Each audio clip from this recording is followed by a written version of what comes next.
The House passed a budget. It's awful, but we're going to discuss what's in it and all that in just a moment. We'll talk about, well, everything going on in the world right now, Ukraine stuff. It's going to be a wild night on I'm Right.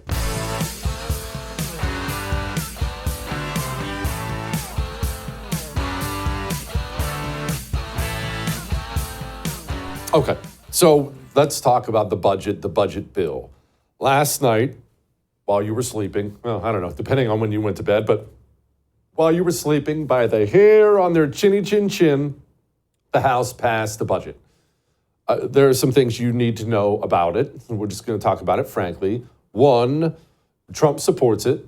This was Trump's budget bill. They loaded this thing up with everything he wants done. He called it, and I quote, a big, beautiful budget bill. So whether you love it or hate it, this has the backing of Donald Trump, so just know he's going to sign it. Doesn't really matter what you or I think about it. He's going to sign it.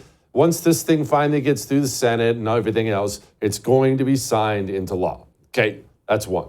Two, why is Donald Trump backing this bill? Well, presidents, this is universal, Republican and Democrat, presidents, when they get elected, understand that they really don't have that long, they don't have a big window in order to get things done that they want to get done. And in fact, most presidents get one bill, one big bill that does what they want. If you're Barack Obama, it was Obamacare. If you're Joe Biden, it was the Inflation Reduction Act.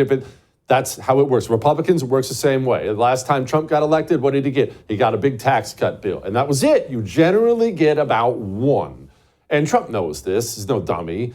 Trump has big plans. We've talked about this many times before. He has a big agenda, big plans. He wants to ensure it is going to get funded. And the things that are in this bill, things like border security, national security, things like that, they loaded the thing up to give, I don't want to say a blank check, but they even raised the debt limit. They basically told Donald Trump, the things you want, here they are. This is yours. Enjoy it. Now, people were going to feel different ways about that. Thomas Massie, one of the great members of Congress, came out and said this. We're going to add $328 billion to the deficit this year. We're going to add $295 billion to the deficit the year after that, and $242 billion to the deficit after that, under the rosiest assumptions. Why would I vote for that? The only way they get to this magic thing where it's not going to kill our country is 5 years from now, they imagine that 2.5% growth accumulates. And that even right here, they say they're going to cap discretionary spending. You think we're going to cap discretionary spending and then spend at the rate of inflation after that? That has never happened. Thomas Massie knows what he's talking about. Now, keep in mind, there are plenty of good members of the House. I know we don't like to think of it like that, but there are good patriots there who want good things. Not a ton of them, but they are there. There are plenty of good patriots in the House who voted for it. Tim Burchett being one. Tim Burchett, why'd you vote for it? I voted for it because there are tax cuts in this thing. We're shrinking. Actually, there really are real cuts. And there is tax relief for the middle class, and there's border security in this bill.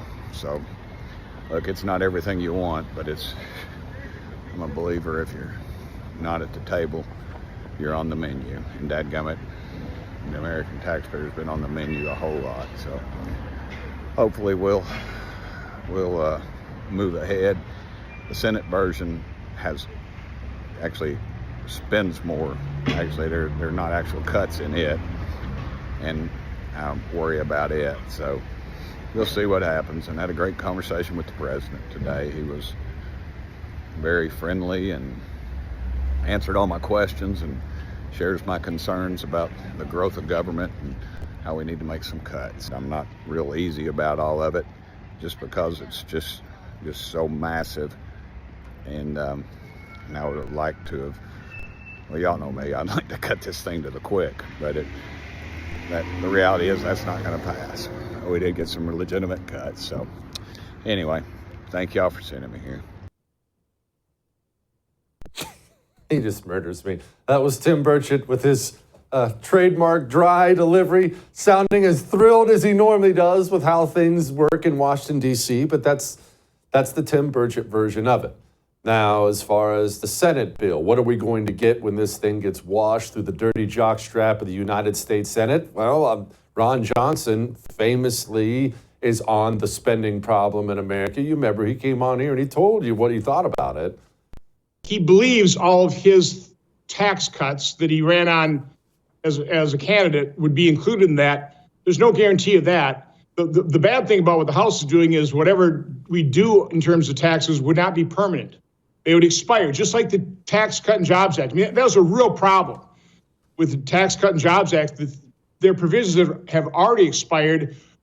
Everything other than the C Corp rate and the tax provisions for only 5% American businesses expire automatically 2026. Let's not make that same mistake. That was a massive mistake. Let's not do that twice. I mean, learn from what mistakes we made last time. That's about as animated as I've ever heard Ron Johnson, who's famously a pretty even-keel guy. Okay, so let's just talk about this. I want you to picture a house. All right, just stay with me here. I want you to picture a house, and this house has major, major problems. The foundation of the house, it is cracking. It is faltering.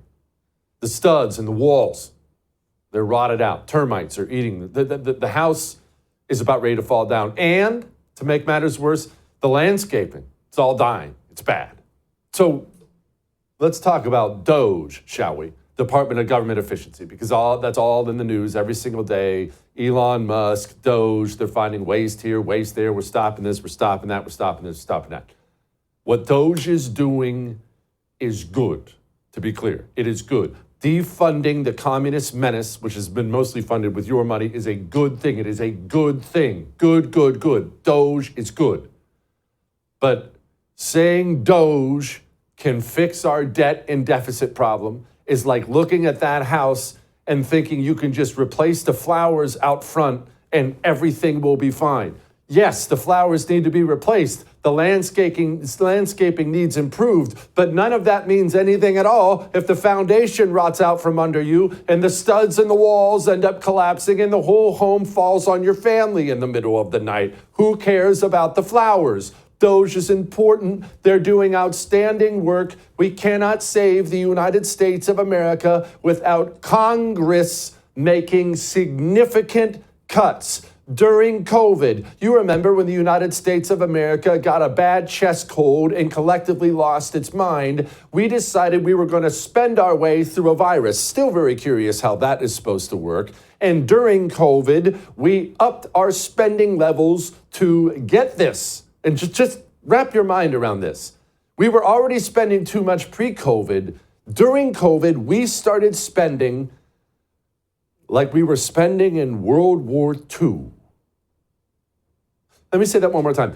During COVID, we got a little sick and we started spending like we were spending in World War II.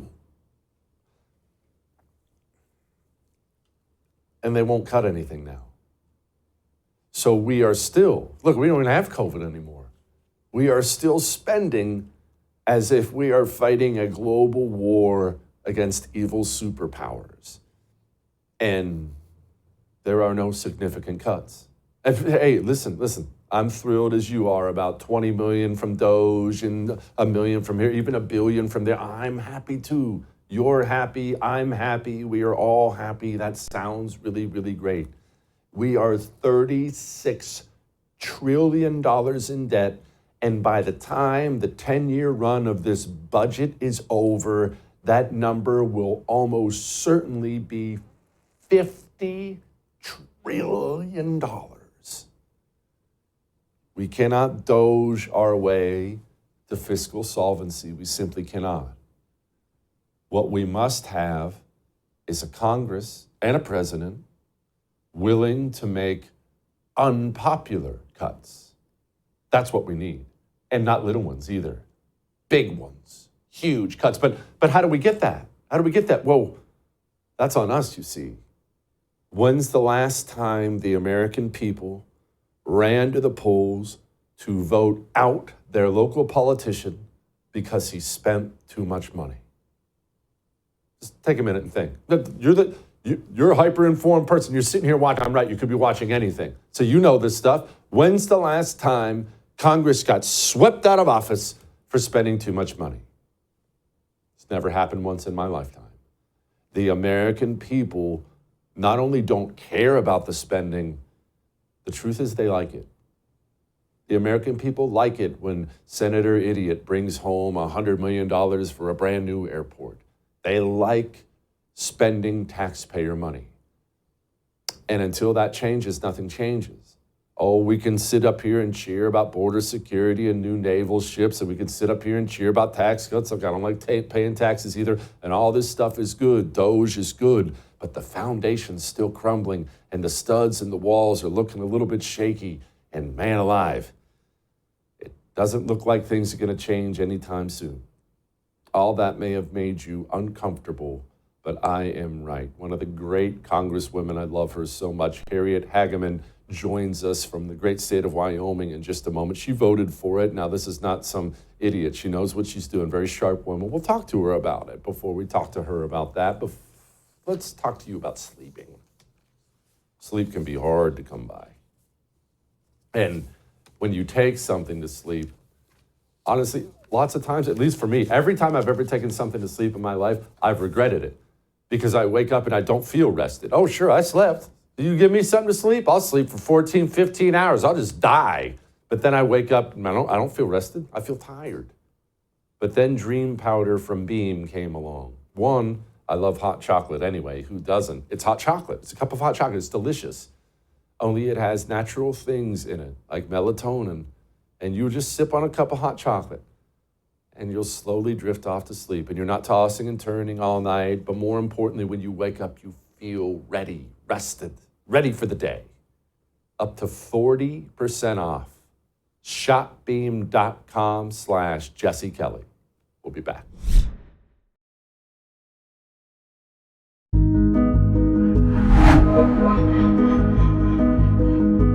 We got it done. We had the requisite number of votes to move this process along, and now passing the budget resolution in the House, it will go to the Senate. This is the first important step in opening up the reconciliation process. We have a lot of hard work ahead of us, but we are going to deliver the America First agenda. We're going to deliver all of it, not just parts of it. Okay. That was Mike Johnson last night. Vote squeaked by. Now the reconciliation process begins, whatever that means. I bet you Harriet knows. But joining me now, the wonderful congresswoman from the state of Wyoming, Harriet Hageman. She is one of the good ones out there. Okay, Harriet, you voted for this. Guys like Thomas Massey, who I also love, voted against it. I understand both sides of it. I hear it all, but it's your vote. You're the one in power. I'm the idiot on TV. Tell me about it. Well, we need to be moving forward with this part of the process so that we can get to reconciliation. And reconciliation is going to give us the opportunity to right a lot of the wrongs from the Biden administration and do it quite quickly. Under reconciliation, we only need 50 votes in the Senate rather than 60 that would be typical under these circumstances. And that's huge. What that means is that we don't have to be negotiating with the Democrats about funding the government and the cuts that we are looking at doing.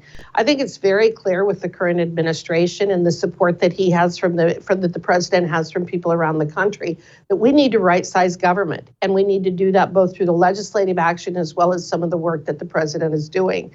So I have supported this particular step in this process because I think that we truly need to get to some of the fundamentals and reverse some of the things that Biden did, such as attempting to hardwire the endangerment finding into the so-called Inflation Reduction Act, or IRA. So there are a lot of priorities that I have with reconciliation. This is one step so that we can get there so we can start carrying those out. Does this eliminate the entire Inflation Reduction Act? Because we were told, at least the little birdies were chirping before this thing, that there were a lot of even GOP members of the House that didn't really want to get rid of that nice little congressional gravy train because of all the checks that came back to their districts. Does it dump the whole thing? I don't believe that it does, no, but there are important things for my district that we are getting rid of. I would like to see the entire IRA repealed. One of the challenges that we have with reconciliation is there are very strict and complicated rules of what we can and cannot do. And what they refer to, the primary one, is being the Byrd Rule. And the Byrd Rule limits what you can do in a reconciliation package, that you cannot be addressing policy. Everything has to be budget oriented. The other challenge that we have is that all of the work that we do has to be scored by CBO. Now, I've got some concerns about the way that CBO scores our bills as compared to how they score the Democrat bills. But what we do have to do is we have to make sure that we're staying on the budgeting side of the ledger, not the policy side. And that's why it becomes difficult in some ways to do all of the things that we would like to do. But what I'm focusing on, as I indicated with the endangerment finding, is I'm looking at those provisions of the IRA that funded the Green New Deal endangerment finding agenda and policies. And so we are taking portions of it out. The other thing that we're trying to do that I think is absolutely huge is include portions of the REINS Act within reconciliation. Now, what REINS Act would do is limit the power of administrative agencies. One example, one primary provision of that being an administrative agency could not adopt a regulation that has an economic impact of over $100 million unless it is approved by Congress. So again, trying to reclaim the Article 1 authority is what we're trying to do, and the REINS Act would help us to do that. It would substantially undermine the authority of these administrative agencies and of the executive branch and their ability to legislate. I'd like to see the number be lower. I think 100 million is too high. But again, we have to work with other members of Congress, and even getting this through, I think, could have some challenges, but I think it's very important to the American people. Do you get frustrated working with some of these dirtballs? Well, Jesse, you know, you have been one who's been willing to talk about this for a long, long time. And you've talked about it in terms of your own state and the challenges that you have with people who run as conservatives. And then when they come here to govern, they do not govern as conservatives. And you said at the top of this interview that I was one of the good ones. But the only reason you think I'm one of the good ones is I'm doing exactly what I said I would do. When I ran for this office, I told you what I was going to do. And every single day that I get up, I try to do exactly what I told the people of Wyoming. And so it is important for me as a conservative to make sure that I'm taking conservative votes and trying to right this ship, trying to reorganize and trying to downsize government. I think it's important to do that. There are some people that we work with that tend to be more liberal, even if they do run as conservatives. And that is a frustration. Yeah, no doubt about it. You're also the chair of the anti-woke caucus. Please tell me about this. How'd this come to be? So it came to be because at the time, Representative Jim Banks started this, and the idea was to expose all of this woke ideology that has been embedded in our schools and our government and society as a whole. So it was started about 2 years ago, kind of at the peak wokeness, if you will, with all of the social justice nonsense and the intersectionality that we were hearing about and things. And so what Jim Banks did is he was bringing in speakers to talk about how this was affecting all of our various institutions, again, our universities, even going down to grade school and junior high, middle school, and high school, how it was affecting our federal agencies. And since he's gone to the Senate, I've taken on the mantle of the anti-woke caucus. And what I'm, again, trying to do is expose what this woke ideology does, what this social justice ideology does. I don't know if you saw my CPAC speech on Saturday, but what I talked about is how this woke ideology is largely to blame for the disaster that we saw out in California. And what it has to do with is a misdirection of assets. So you have California that has focused on climate change and global warming and DEI and all of this nonsense for all of these years. And then what happened? When there's an emergency, they've got air, their fire hydrants are sucking air and they don't have water in the reservoirs. This is what happens when a government focuses on doing things that it shouldn't be doing. It becomes incapable of doing the things that it should. And I think that California is just an incredible example of that. We know because they did videos of it. They showed videos of these women talking about how, having more women and more gay people in the fire department was so incredibly important, because when you arrive at an emergency, the people that you're trying to help, they want you to look like them. And I'm thinking, that's just the dumbest thing I've ever heard of in my life. Who would say such a thing? I don't care if you have 14 heads when you arrive at my house if I'm having a heart attack. Just save my life. And so what they were doing is they really misdirected assets, and it's happened at every single level of the government. But in California, it's caused hundreds and hundreds of billions of dollars in damages and absolutely destroyed lives. Again, focusing on global warming rather than hardening their infrastructure. Did you know that Gavin Newsom vetoed a bill that would have provided funding for hardening the infrastructure, providing for escape routes, would have done more in terms of vegetation management? That bill passed both houses of the Democrat-controlled legislature, and he vetoed it. You know why he vetoed it? Because he said, yes, we need to do more in terms of fire mitigation and protection, but we cannot do that in a way that will undermine my vision for housing. And his vision for housing is multifamily homes and shoving people into 15-minute cities. So he vetoed a bill that could have helped with that catastrophe from last fall, because he wants to shove people into multi-unit housing and get rid of single-family homes. Now, who would do anything that's that dumb? Oh, communists. It's like the sunny version of North Korea. It's so sad what happened in California. Congresswoman, come back and join me anytime. Appreciate it. I feel so bad for all my friends in California. I have so many friends in California. Hard right. I'm total anti-communist. And the text they sent me, it's just, Jesse, we're in hell. It friggin' sucks. You know what doesn't suck? Wasson watch. You like my watch? It's a Wasson watch, you see. And it's one of these motion watches. I don't need a battery or anything like that. It just keeps going with motion. And yes, it's a very nice watch. I'm thrilled with it. I'm more thrilled that my business goes to a company that shares my values. Wasson Watch shares our values, and they don't do it quietly. So many people in corporate America, in sports and whatnot, we're always told, oh, there's a lot of people on our side. And don't you ever look around and say, well, where are they? Why don't they speak up? Wasson Watch speaks up on behalf of you, your country, the unborn. They don't just make these amazing high-end watches. You should see the little leather case they sell, they send with it. It's just awesome. Anyway, they don't just do that. They promote our values loudly and unapologetically. That's who gets my business. 10% off your watch at wassonwatch.com. We'll be back.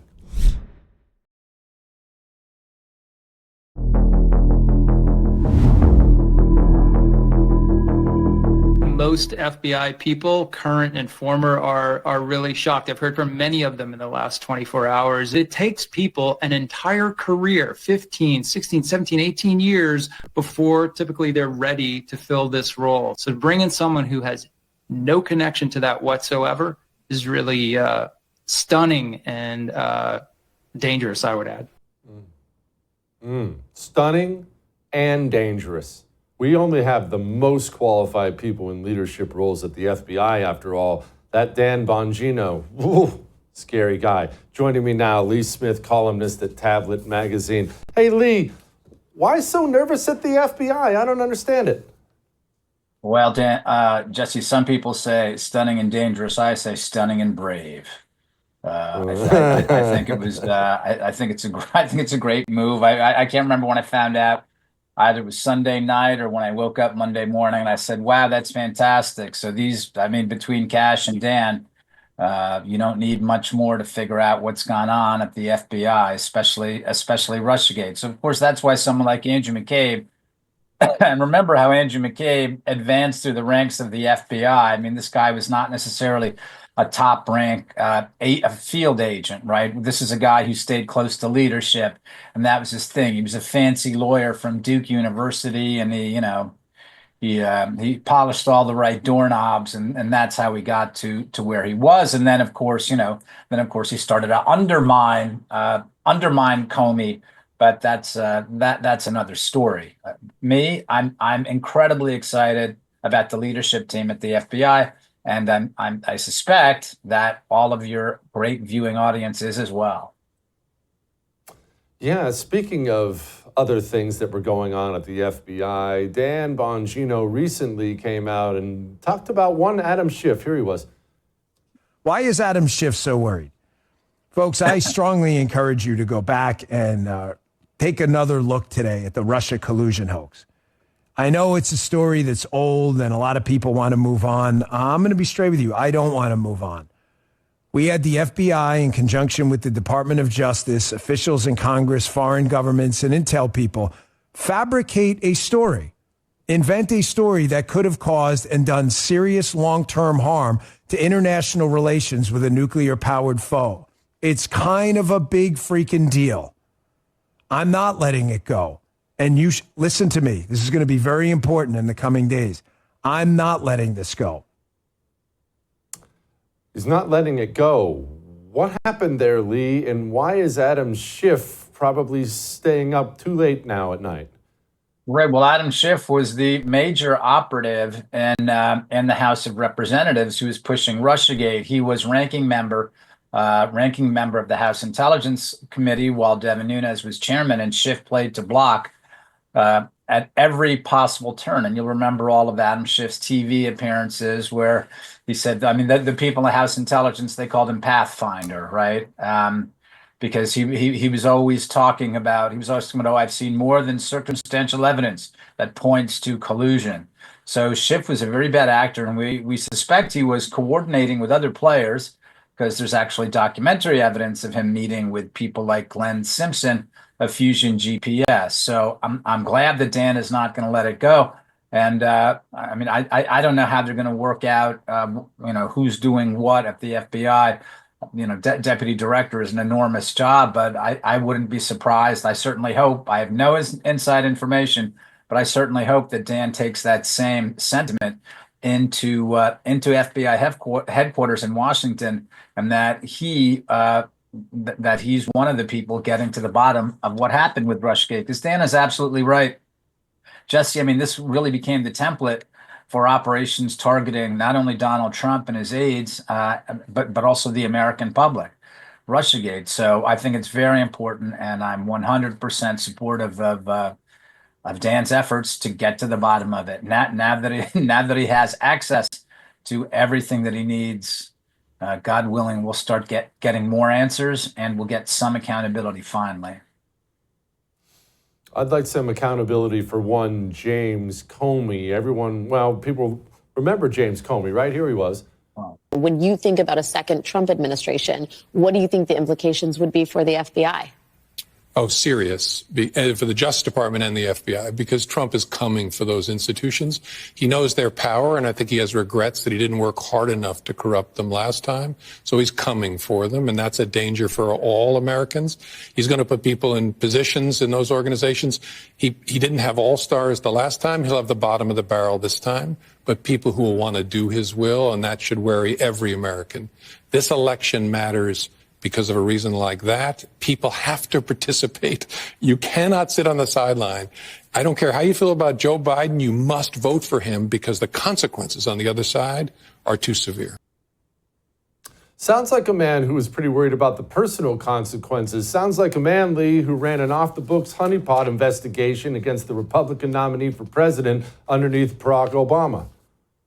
Yeah, well, that we're hearing reports that the FBI is looking at this. But here's the crucial thing about that alleged operation. That this is, remember, Crossfire Hurricane. This was the operation investigating the Trump team, alleging collusion.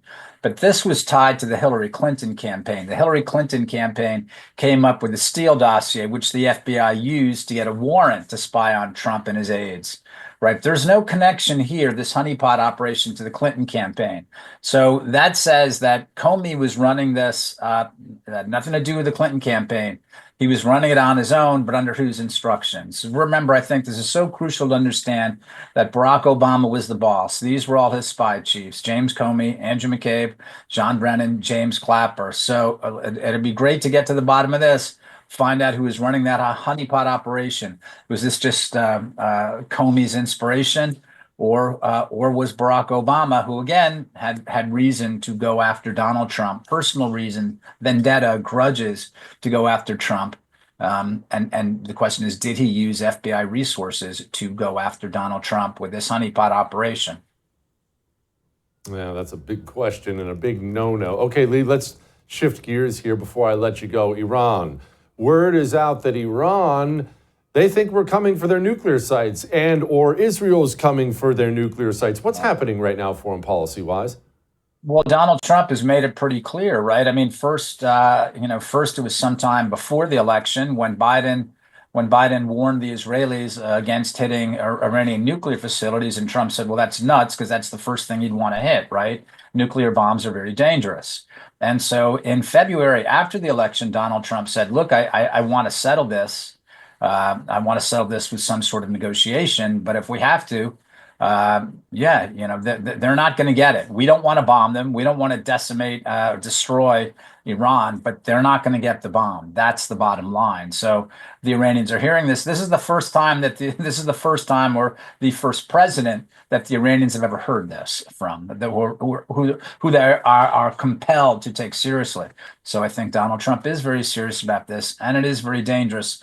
The possibility that the Iranians would have a nuclear weapon. So I'm pretty confident that Donald Trump will stop it. He says it, and I take the man at his word. We have plenty of evidence to see now that Donald Trump is serious about such matters. Lee, as always, thank you, bud. Come back. All right. Let's do a little Ukrainian talk. These minerals we're supposed to get. Apparently, Zelensky's coming to D.C. on Friday.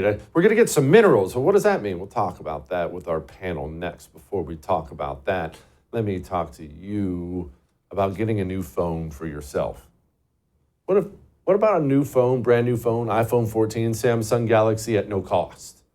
I know your phone's cracked. I know you drop it. I know you've dropped it probably several times. It's probably slowed down at this point in time. Why don't you just switch to Pure Talk? With the qualifying purchase, you get a free phone, and you'll pay way less. My bill got cut in half when I switched from T-Mobile. Pure Talk not only shares and promotes our values, they charge you less for the exact same phone service. You realize that? It's not some fly-by-night phone company. They're on the same 5G network. You don't drop calls. I have better coverage now than I did with T-Mobile. Switch. puretalk.com/JesseTV. They make it easy.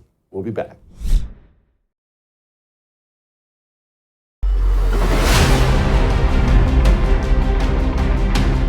Is it true that President Zelenskyy is coming on Friday to meet with you, and is the mineral deal sorted out? Yeah, I hear that. I hear that he's coming on Friday. Certainly, it's okay with me if he'd like to, and he would like to sign it together with me, and I understand that's a big deal, very big deal. The peace process appears to be underway, and that's a good thing. There's been all kinds of talks about minerals. We get some minerals. What kind of minerals are we getting? Are we getting some vitamins for $100 billion? Let's talk to a couple guys who know so we don't sound stupid when we talk to our friends. Joining me now, Thomas Corbett Dillon, former advisor to Prime Minister Boris Johnson, and my friend Wade Miller, executive director of the Center for Renewing America. Thomas, let's start with you. We keep reading articles about how we're going to get some minerals, but normal people don't know what any of that stuff means. What are we getting? What's happening? Well, Ukraine has one of the richest lands in Europe, really. So the potential there is massive. They have obviously lots of raw earth minerals that are needed, in everything that is built, especially now that we're trying to build everything in America. It's going to require a lot of importing. But I think this is important because people don't realize that America gave so much money to Ukraine without a guarantee. The Biden administration basically said, here's all the free money. Meanwhile, Europe was saying, here's money, but we want this, we want that. So it's actually good. Trump is going back into time and saying, well, actually, I think we deserve something in return for all the cash we gave you guys. Wade, we were told, at least Zelenskyy was caught on camera. He was actually giving a speech saying, I'm not giving any of this stuff up. There'll be no mineral deal. And it seems like about 5 minutes later, he's flying to Washington, D.C. to sign his name on the dotted line. What happened? Well, I think Trump happened. I mean, Trump is the master of this type of foreign diplomacy. He just needs to turn a few screws and make them aware of all the different levers we can pull. But I'll also point out that this isn't just about getting paid back, although that is a big component of it. One of the risks of making a peace deal here is later then being called, Chamberlain, if something sparks back up. We also don't want to add them to NATO. So what does this do? It gives us a significant financial interest that is a signal to Russia and Ukraine as well that if they try to spark up things, now they're messing with our financial interests and our investments. So it's kind of a soft power move to ensure that this deal is workable and that later on Trump isn't getting called names by the radical left and claiming that he's Chamberlain or some sort of an appeaser. Wade, let me stay with you for a quick second. Who is they? Meaning, who gets this money? Who's operating these things? We kind of forget that the devil is oftentimes in the details. Is the United States government going to start running mines over there in Ukraine? How does this benefit me, the American taxpayer? Well, at the end of the day, after a deal is set, what will probably happen is some sort of bidding process that U.S. Firms will compete in. And I'm sure that there'll be some sort of political component to make sure that this process is moving along. But this will mostly be private sector investment, private U.S. firms that will create jobs and opportunity over there, and also critically create different supply lines. Right now, we're overly reliant on China for a lot of different minerals. That's one of the reasons, for instance, that Trump is so interested in Greenland, is because of all of the rare earth minerals to make us less reliant on China. Thomas, everyone knows by now, well, I shouldn't say everyone, most people know by now that back in 2022, there was a peace deal on the table, a peace deal reportedly that Zelenskyy was going to sign, Russia was going to sign, and then, well, the thing your country and my country have in common is our leaders told him, no, keep fighting, everyone needs to die first. Do you have the same military-industrial complex running your foreign policy that we do here? Yes, unfortunately. And, this was pretty much the original military-industrial complex. A lot of these corporations have been around for hundreds of years. So you're right, there was a deal on the table. It was a good deal. It was a fine deal. And the fact is that not much has changed since that deal. As we saw Trump today say in the cabinet meeting, no land is going to be changing hands. They're not going to go and push Russia out of the land that it's taken over. That's Russian territory now. So the fact is that deal could have been done. It was sunk, unfortunately, by, we think, mostly Boris Johnson, which is a bit of a sad situation for him to be in. But it was this idea of him taking this Churchill style, never surrender type thing. Well, that was great during the Churchill era, but this is a very different war. And all that has happened is thousands of men have lost their lives. And I think that's a sad thing. So it's good that Trump is realizing that this is over and it's time to end it. Gosh, that is a sad thing. All right, one final word on the Ukraine-Russia stuff before we move on to anything else. Wade, so it sounds like, from all the information I can gather, Russia won. Am I reading that wrong? They came in, they wanted a portion of Ukraine, the Russian-speaking portion of Ukraine. They bid it, they held it. They're not going to be removed from it. They've tried for 3 years, and in the end, they get what they want. I think that's fair. I think that they certainly have the winning position. It may have been the case that they wanted more of Ukraine and that they didn't get that. There's a lot of reasons behind that are historical problems for logistics supply chains of the Russian military. They're more effective as a moving group or in defensive positions. But certainly at this point, Ukraine does not have the ability to move them off those lines. So it's really just kind of asinine to not take a peace deal seriously, to try to figure out a way to end this. The only other routes forward are just more endless suffering and death. And the end result to that could just be even worse, in which Russia could eventually take more land if they really wanted to. They have the ability to attrit Ukrainian forces through manpower and resources way longer than Ukraine can withstand it. Yeah.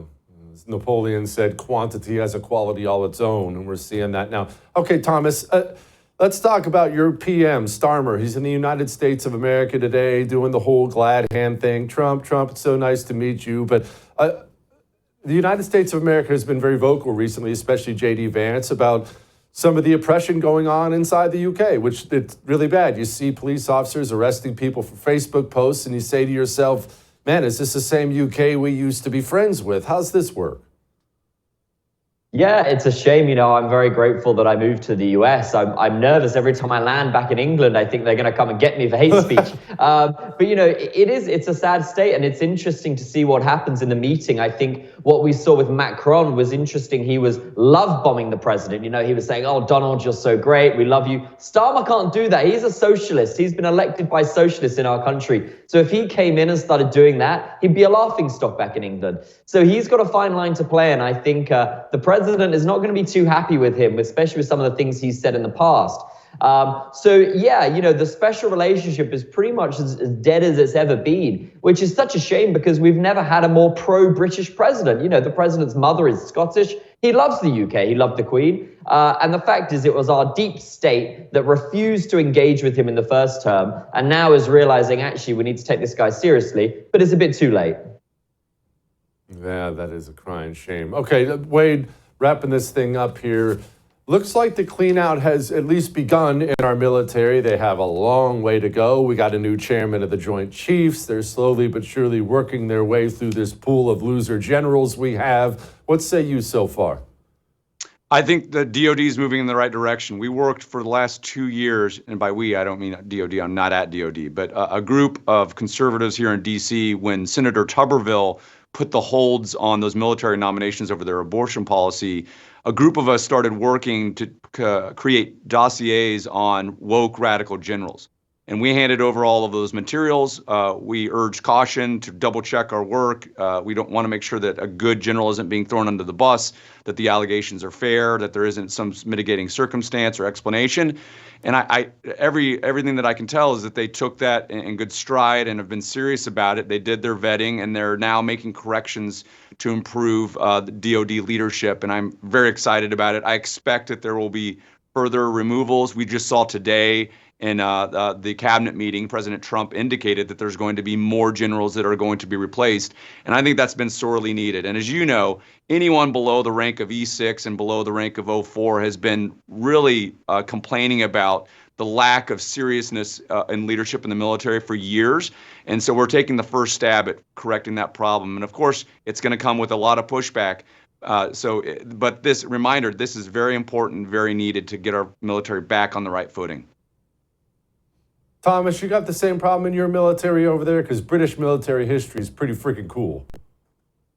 It used to be. I don't think we really have much of a military anymore. And what military we do have, the Royal Navy is currently waving the migrant boats in, you know, come on in. Well, they're helping them. So I don't know if you can even call it a Navy anymore. Oh, God have mercy. Both of you, appreciate you guys. Come back soon. Lighten the mood. Next.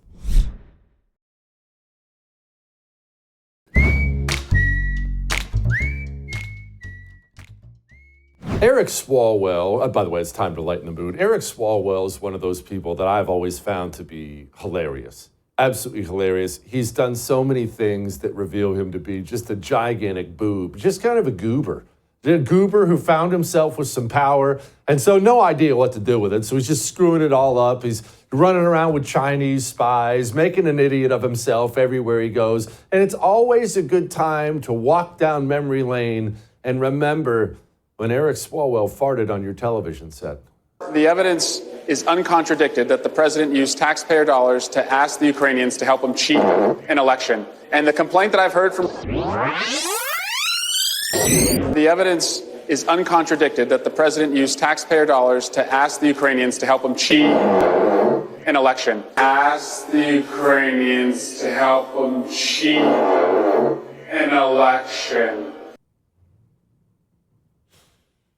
I'll see you tomorrow. I would thank you for coming to my YouTube channel, but I know how brilliant it is, and I know you love it here. So subscribe and watch. We're going to start really ramping things up and putting some funny stuff, some interesting stuff out there, some collaborations. Either way, my YouTube channel is officially the place to be. So stick around.